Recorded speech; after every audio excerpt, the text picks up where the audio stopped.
Hello, I'm Matthew, and I could not be more proud to show you this sensational, spectacular arrangement that I have just made. In my film today, I'm going to show you exactly how I do it, but I want to set that up first. I made this piece because I was commissioned to make church flowers for a service tomorrow. I'm making this on Saturday afternoon, and church flowers are always an interesting subject because sometimes a church, particularly in the United Kingdom, might be having a flower show.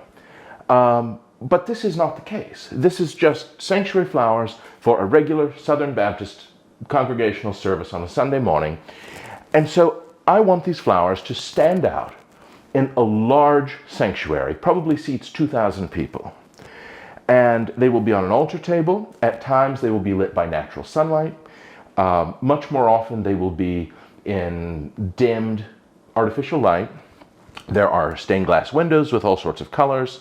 They will be right in front of the pulpit, slightly lower, and when the pastor is giving his, I'm sure, impassioned message, these will just be lit in a soft wash of, again, artificial light. So I've got a lot to consider in how I've put them together, and the first few rows of seats are very close to the altar table, probably not even 8 feet away. So I've got to think about the sight line around the bottom in my overall composition. I want to use this great arrangement. I hope you agree that I'm not overstating it. I want to use it to tell you that I always think it's a good idea, when you are choosing your materials, to aim to make a botanic portrait. That just means a portrait of plants, of season and place. What season and what place? The place where you are working, living, making your floristry, wherever that is in the world, and the season you are presently in. So, did I grow everything here? Absolutely not. But do I want this arrangement to have the feel, and did I choose these materials with the feel that, sort of writ large in a conceptual way, all of these could have been cut from this place where the church service is happening? I don't mean specifically the church, but generally this place in the world. So we're at the end of summer. This is the very end of September. I'm sorry, very end of August. 1st of September will be the day these go into the church. End of August. Personally, I'm growing 35 varieties of roses, and they are flushing. They're flushing toward fall. So I've got roses. You see roses. Everyone's hydrangea here in Kentucky still look fabulous. We haven't had anything remotely resembling cool weather yet. So I have used some hydrangea, which strategically pick up on the other colors I've used. And I have lifted the whole thing with some soft kind of slightly herbaceous filler and such, because that's all great from the summer garden. We are starting probably my favorite time of year to make floristry, because you've got everything that's been great all summer reaching its pinnacle now, and we started to see changing leaves and little hints of autumn, which I also love. Speaking of hints of autumn, that was really my starting point.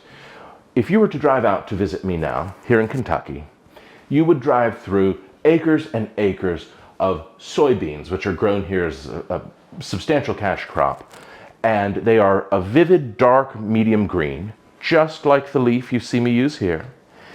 And because the season is starting to change a little early this year, they're turning yellow. So yellow and green, yellow and green. And if this was in my house for a party, for example, and people had driven through yellow and green, I let the natural landscape sing the overture, the prelude, if you will, so that when they arrived here and they saw yellow and green, it would make sense. That's what I mean about portraits of season and place. So stay tuned. I want to give you some ideas also about how I have mixed materials I have used with materials I've bought. And I hope you have as much fun watching how I did this as I had making it for you. Okay, I'm here with the vase I'm going to use, and also the start to a foundation of foliage. And I want to talk to you just briefly about the vase, because this arrangement will certainly use well over 100 stems, and some of them will be thick, some of them will be thin, some of them will be spray forms. That's important. It's always a good idea, particularly in big arrangements, to use a variety of stem diameters, thicknesses, thinnesses, because they work together in a matrix under the water to form a kind of aggregate that gives a stability to your arrangement. So the first thing I'm going to do, and I'm going to cut away while I do it so it's not just boring for you, I'm going to use this foliage to make a foundation that establishes the height and width of the overall arrangement, and it's also going to be dense enough to give me a structure in which to insert my stems, since I am not using floral foam. So stay tuned, I'm going to work, and I'll be right back. See you soon. Not always, but often, particularly for a large arrangement, I start by building the foundation in my hand. I don't necessarily use a hand-tied technique. In fact, for all the details, you can go to my website and check out my vase arranging class. But what I am going to do is cut them straight across and give you one of the best, actually probably two of the best tips for this type of thing. Of course, I usually cut at a long angle. If you've been with me for a while, you know about my long angle cut. But one thing I like to do now, sort of even it on the table, which I also did before I cut, and then here you go. If you want a really clean vase water, which of course you do, keep something just like this simple pitcher that I've sanitized and filled with clean water, and I have prepared these stems beautifully. But I've also just been working with them and cut them. And if you could see, and you'd see this water now is full of little bits of debris. Instead of putting that in my vase, I put it in the pitcher. Now, I'm going to stand back and have a look at this and fluff it up, contour it by simply adding more stems by hand. I'll see you once I've done that. Be right back.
Oh, that's nice.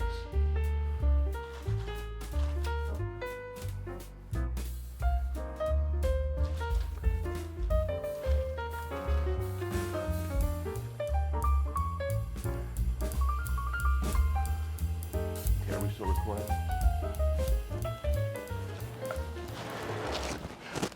I have added, I hate to say subtracted, because once things are in, I try to not take them out. But I have just contoured this so that basically all the way around I have something resembling an organic symmetry. Now, I will stand back and decide which side will be the front, because that is important for this arrangement. But I want to point out that generally speaking, and we go more into this in my classes, so I'm not going to give you absolutely the full story here for the sake of time, but generally the height of your container is the starting point for deciding the overall dimensions of your arrangement. No more than twice the overall height, maybe 2.5. The Brits would say more like twice, and the Americans would say maybe verging on 3 times overall height based on the height of your container. Wherever you land on your height, aim for about the same width. Think about a square about as wide as high. That gives you a beautiful proportionate finish on your arrangement. I have never found that basic guiding ratio to lead me astray. So what I'm going to do now, thinking about our arrangement as a portrait of season and place. So far I've got all green. And as I mentioned in the intro, green and yellow are the colors of the landscape that I'm seeing now. So I'm going to start incorporating some yellow. Let me change the setup here, and I'll be back with some additional ingredients, and I'll show you what I've done. Be right back. There we go.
Okay, now let's have a look at that.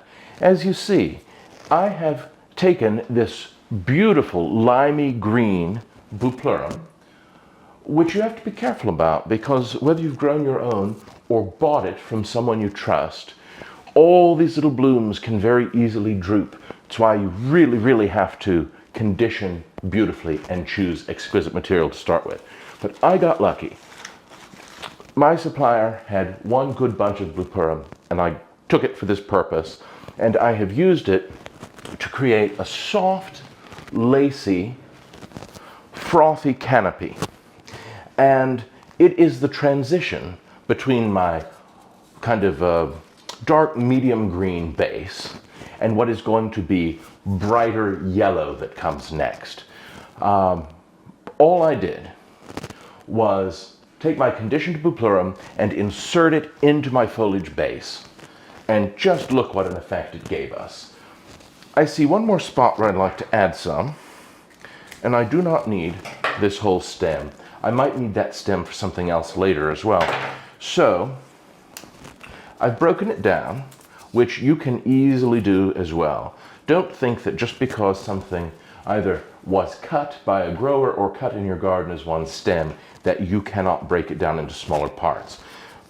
Let's face it, these materials are expensive, and whether you have grown it, and it's taken your time and your effort and your soil and your fertilizer and all of that, or you have bought all that done for you, it doesn't come cheap, so we need it to last as long as we can.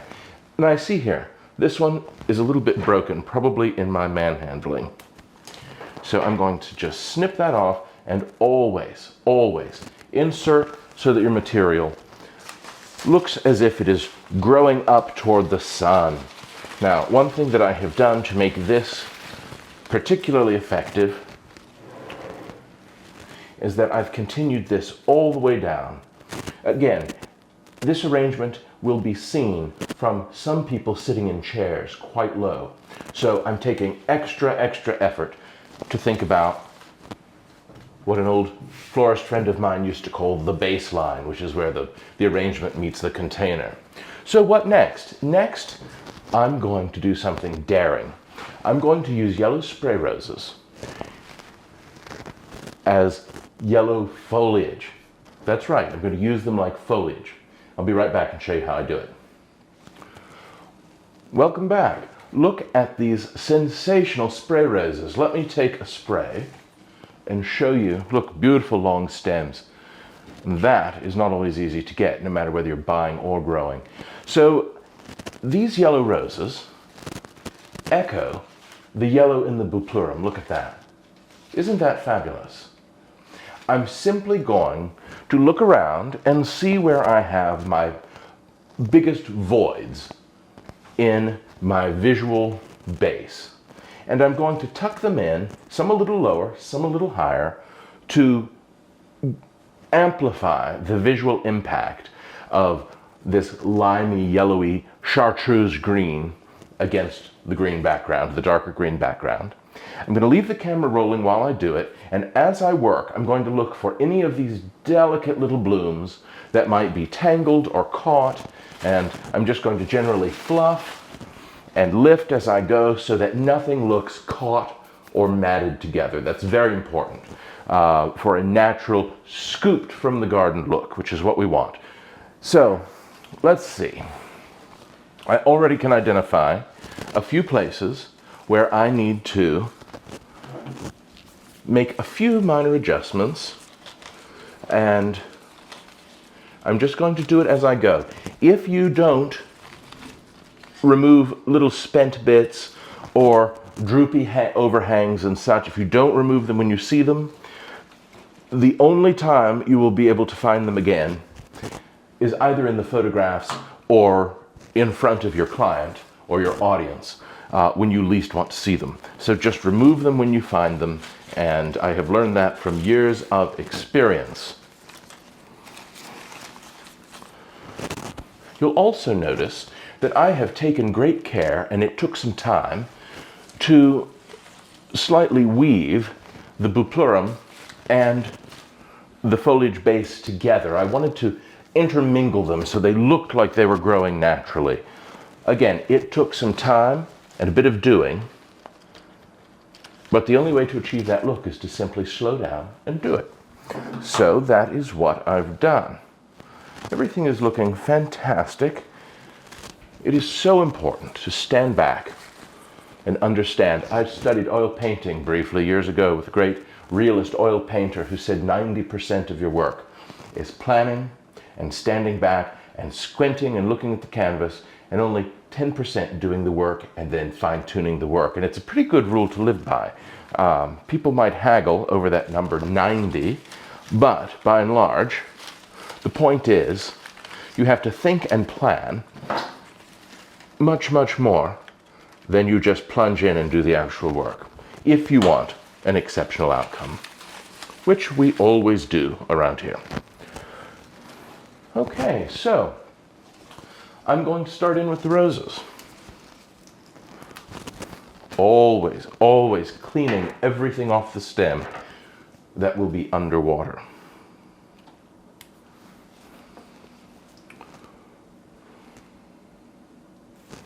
Thinking carefully about the angle at which I insert things as well. You always want a natural look. And you want to be certain that the stem is in contact with water, don't forget.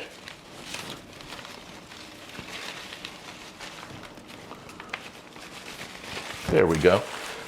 I wanted that to be held just a little more tightly, so I had to find just the right spot. Now, not all of these sprays are the same size. See, this one is much bigger than this one, for example. So I'll save these small ones for I want a little detail tucked in, and I will use these bigger ones to actually fill some space.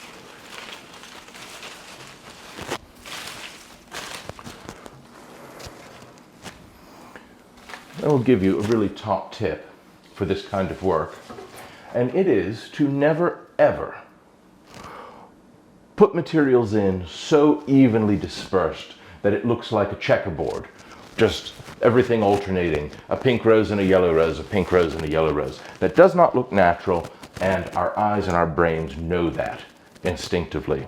So instead of that, think of how your garden grows. Particularly think of how a nice mixed bed might be planted, and try to emulate that. That never ever lets you down.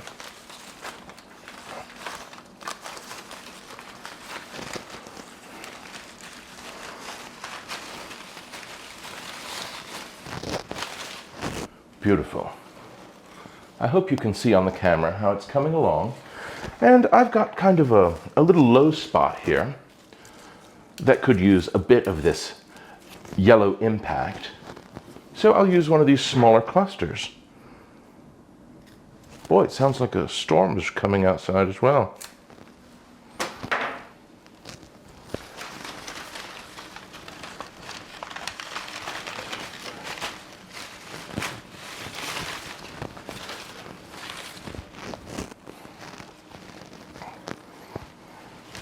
Now, I happen to have another stem here that is not a particularly huge cluster.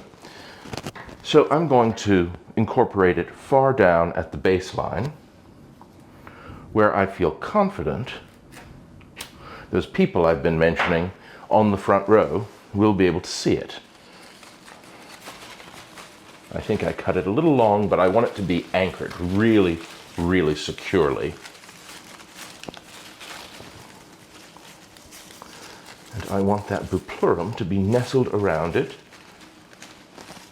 just as it is. Look at that, that's the one I just added. I'm also probably not going to use all of these for this arrangement, but what you don't want is to need more than you have. So I have just planned to have plenty, and we'll use the others for another purpose.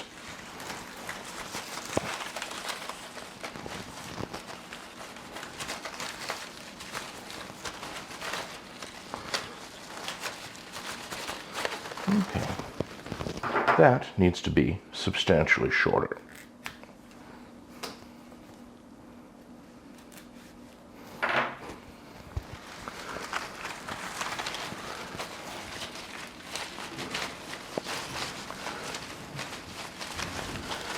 I hope you see also that I have left open blooms and buds for a very, very gardeny look. Let's see if I have another little, oh look at that. That's going to be perfect for what I'm doing now.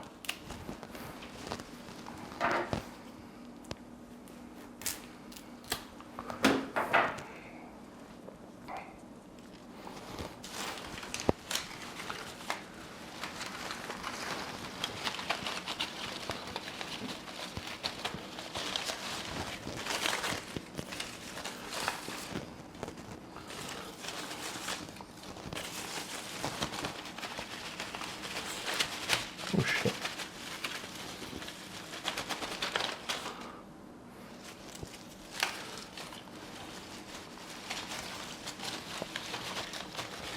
There we go.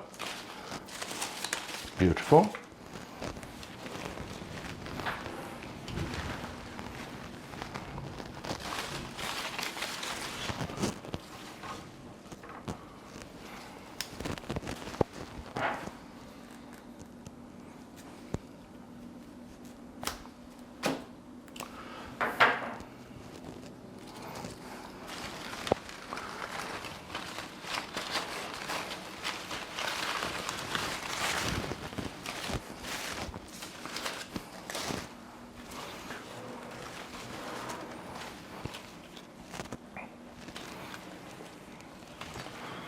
Now, look at that. I think this is relatively convincing. I'm going to do a little fluffing, making sure that when I added my roses, my bupleurum stayed relatively evenly distributed. And continuing with my slight weaving throughout, I'm going to begin bringing out some other roses that I've prepared and just adding them in. You'll see what I'm doing with color, you'll see what I'm doing with texture. I'll be right back.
Welcome back, and just have a look at what we've done. It really has not been difficult at all, but you do have to know how to choose and condition the materials and create a good structure in which to work. Now, these are going on an altar table, again, where this lower section will be heavily viewed. So I'm going to work through my homegrown ivy and find pretty bits to put down for a little bit of a fringy transition. Ivy I always find a little tough to work with, but nothing will give you a more persuasive garden look. So it's worth the effort, though I never ever buy ivy. It is sold based on length commercially, and you pay a huge price for a long length of ivy.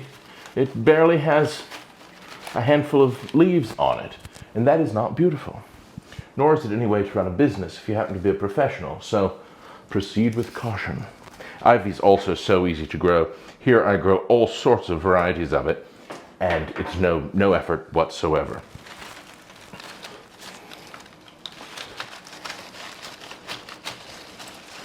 See, this is just going to give me a little bit of interest around the base.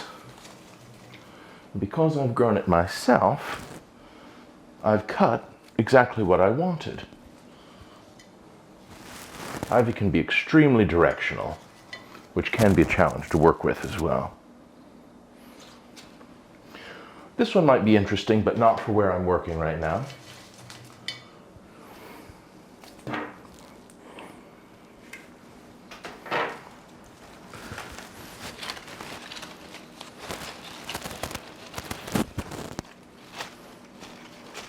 Now, when I turn it around, you'll see I've created a beautiful moment with a peach rose and a little sprig of variegated ivy.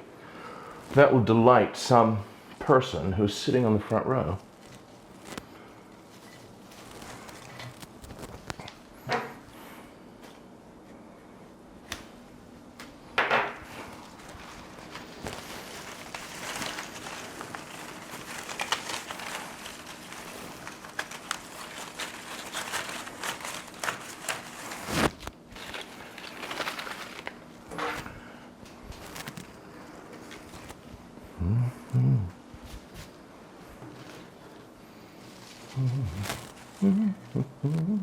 Here's some more of that beautiful variegated ivy.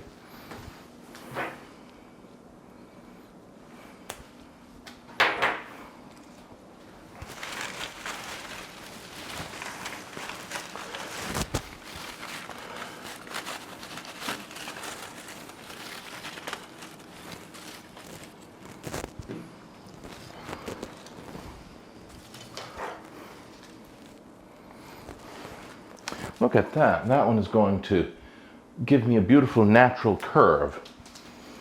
That's when you can start thinking about being a bit design-ish with your composition.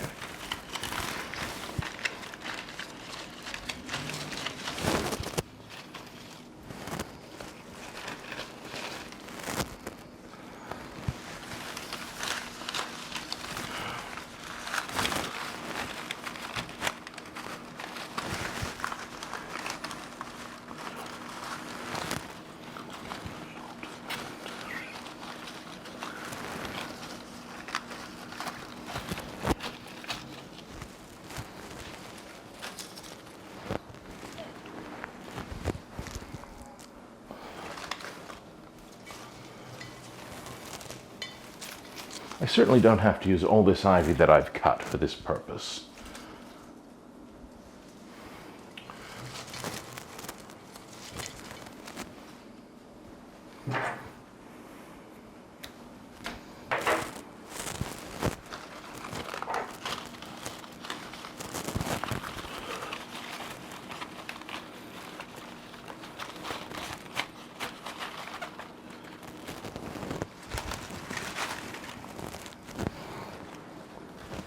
And I've just almost made it all the way around so that my ivy is well distributed.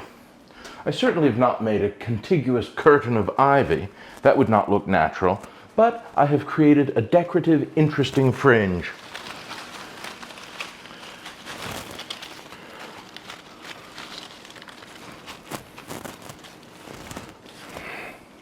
Now, I do have this one nice long piece, though I do not think it will reach the water, so I'm not going to use it. And this one, it's a little odd looking. Maybe I can amend it slightly for my purpose. Let's see. I think by the time I tuck it in relatively deeply, it might be effective. If I remove the less beautiful bits.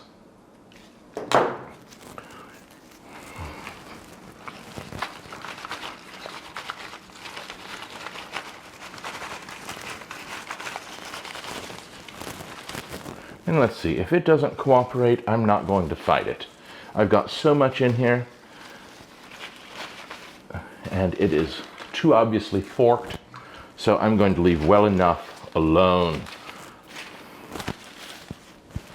Fill that space with that beautiful bupleurum.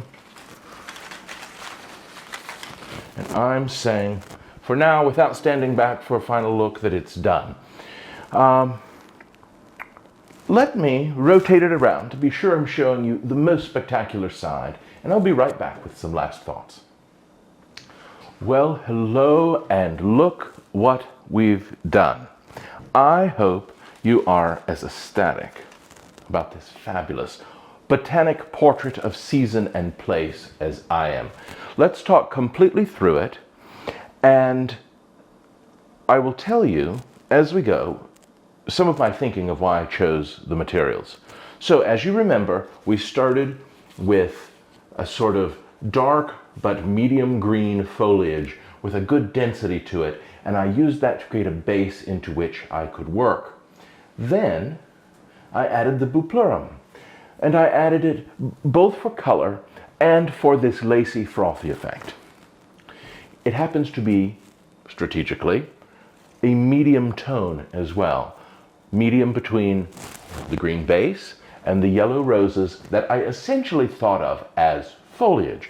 You see, they are not terribly prominent, but they're there. And if you didn't have the punch of yellow in the context where this arrangement will be seen, you would miss it. It would miss a bit of that sparkle, that visual dynamism. Then I added these fabulous hydrangea.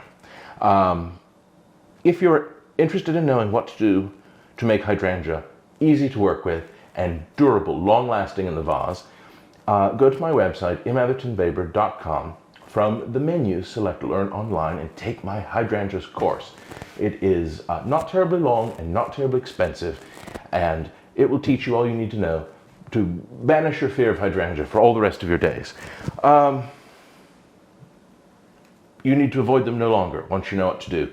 So I use these blue hydrangea because the overall idea of this color scheme was basically something like a peachy, pinky orange. And the blue and the orange together is visually powerful.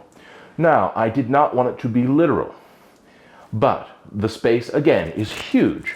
So I used large bloom flower heads, and I used several fuchsia pink roses.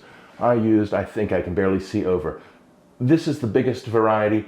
This is even one I grew that I added for a touch of gardeny splendor. Then I used, let's see, these fabulous, I didn't even know if you'd say they're fully quarter. They're just profuse with blooms. Then I used some varieties that are a bit more peachy, and some that you'll see there in the front that I can't see to point out specifically, some that are a bit more orangey. They're close together but different. And you've heard me say in my cooking films, and I'll say it again in my floristry films, people experience variety as opulence. Yes, to have all of these roses on hand is extremely expensive, but think about the effect it would give if I only used one or two varieties of roses. Not nearly the dazzling dynamite impact of this. Let's see. So as I went, I worked in my roses, as always. You want to squint and have basically a uniform dome shape, but you don't want it to be pedantic. You always want to keep the organic, natural contours and curves. It's like Dolly Parton said, something to the effect of, it's very expensive looking this cheap. Well, it takes a lot of contouring and working, really intentionally working at your natural look, even though you are fine-tuning and intentionally doing all these things. So what else? I think that gives us a wonderful feel for the end of summer. If this was just a few weeks later, we would have a different look here. And the color would be a little different, the foliage would be a bit different. The thing I will say is that I'm still debating whether I might cut a few branches and tuck them in once this is delivered tomorrow in place. I don't want to have to transport them with branches going wild. Not that I think it needs it. They would not even necessarily have to reach the water. But they might just, some bare branches, just scraggy sticks that I cut from my own garden, they might give a little bit more implication of the change of season. So it's on my radar, to be determined. What I will try to do is put some pictures from this piece in situ at the end of the film. The delivery is complicated and fast, soon before service in the church sanctuary, so I don't know that I will have time or good opportunity to do it, but I will try. If you don't see a picture at the end, you'll know I couldn't. But anyway, there it is. I hope this greatly inspires you. Not only to say, boy, maybe I could do something like this, which I assure you you can, but to think about when you're choosing materials, just look around your landscape, your ambient environment, and even if you have not grown all the materials yourself, you might choose materials that could be chosen, selected, cut right from your local area. I think it gives an intangible sense that not only the ingredients go together, but they go with your place in the world. I really feel strongly about that, and when I started thinking about flowers more in that way, my floristry got better and better quite quickly. So I will leave you with that. I will additionally say, if you're so inspired that you want to try this on your own, wonderful. Go to my website, imathertonbaber.com. From the menu, select Learn Online. Should you feel really inspired, you might also look at Learn Live, where I'm always adding more events, where I'm giving demos and teaching live classes as well. But Learn Online, you can order on demand and watch in the comfort of your home whenever you want. I have classes on cutting and conditioning, hydrangea, as I said, and vase arranging, my newest class this year. I have so much coming up next year too, but more of that when we get there. Otherwise, I am on Instagram, at imathertonbaber, Facebook, imathertonbaber studio-workshop, and take one last look. It is sublime, and if I hadn't made it, I would slightly wish I had. That's a sign that we've done our jobs well. Enjoy. See you soon.